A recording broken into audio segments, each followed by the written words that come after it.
G'day, it's Ivor from Ivor Thomas Property. In my last video, I explained the dangers of overpricing your property when you come on the market. If you haven't seen that video, pause here and go back and watch it and then resume. But if you have seen it, you'll recall that there was 3 reasons why properties come on the market overpriced in the first place. In this video, I'm going to break down why choosing an agent based on them giving you an inflated opinion of your property's value, while it sounds appealing, can be the most costly of all. So let's have a look at how this scenario often plays out. Let's say that your property is equivalent to the median house within the marketplace, and the median house price is $350,000. You have 3 agents come out, and the first agent says, based on what they can see within the marketplace, they'd be looking at a selling price around $350,000. The second agent says, I can see value up to $360,000.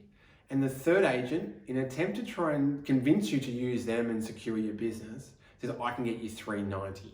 At $390,000, you're more than 10% outside the range of what other similar homes are actually selling for.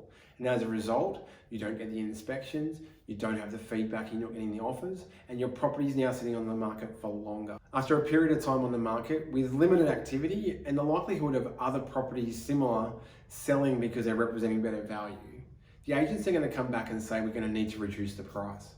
They might suggest $370,000 or $365,000. And let's say we go along with the $375,000 thinking, well, that's still within the range of what the second agent said in the first place. We've now been sitting on the market longer than what good buyers expect good properties to sell for. And the longer a property is on the market, the less buyers expect to pay. So let's say the right buyer comes through and the property is on the market at $365,000. They're going to offer even less again because the property's been sitting on the market.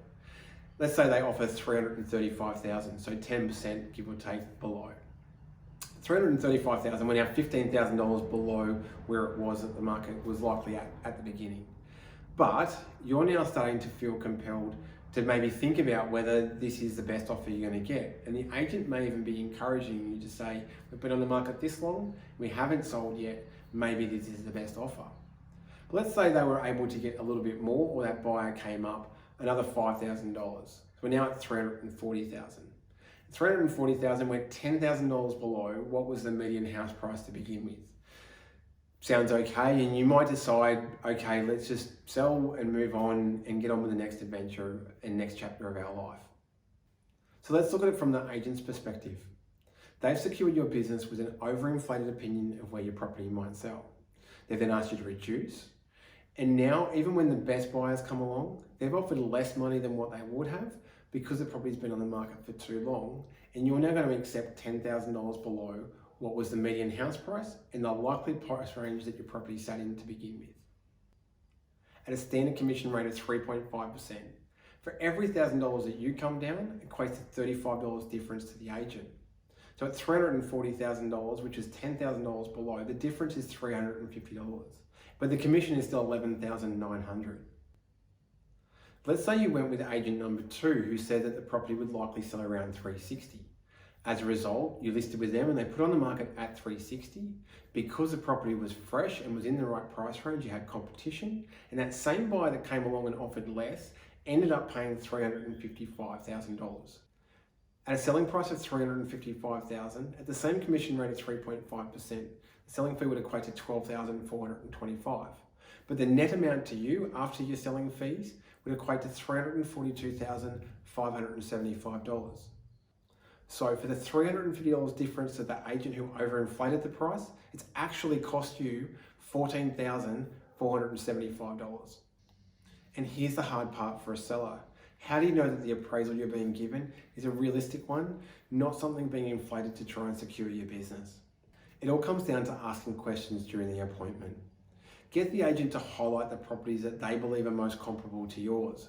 They should also have a good understanding of the properties that are currently on the market, because that's what buyers are going to be comparing your property with. If they're showing you properties that you know are in a different category or above where it is that everything that matches your property is, chances are they're trying to tell you what you want to hear, not what you need to know. This is also where a great agent will really shine.